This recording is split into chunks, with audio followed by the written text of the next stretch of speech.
Now I'm going to explain about blabbering vocab in English.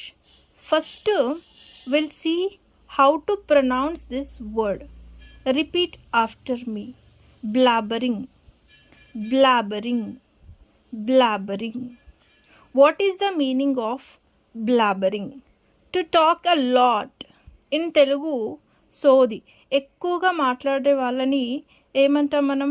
ఆపు, నీ సోది ఆపు అంటాం కదా. That we call it as blabbering in English. Means to talk a lot. We'll see some sentences with blabbering. Stop blabbering and go to sleep. నీ సోదాపి వెళ్ళి పడుకో అని అంటాం. Stop blabbering and mind your work. నీ సోదాపి నీ పన్ను చేసుకో అని అంటాం. Stop blabbering and do the homework. ఎక్కువగా మాట్లాడడం ఆపి నీ హోంవర్క్ నువ్వు చేసుకో. Stop blabbering and listen to me. నీ సోదాపి నేను చెప్పేది విను.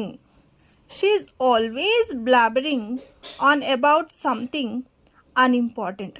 ఆమె ఎప్పుడు మాట్లాడుతూనే ఉంటుంది సోది. అది ఇంపార్టెంట్ కాకపోయినా సరే ఎప్పుడు సోది మాట్లాడుతూనే ఉంటుంది. సోది మీన్స్ ఎక్కువగా మాట్లాడడాన్ని ఇంగ్లీష్లో we call it as a blabbering. Thank you.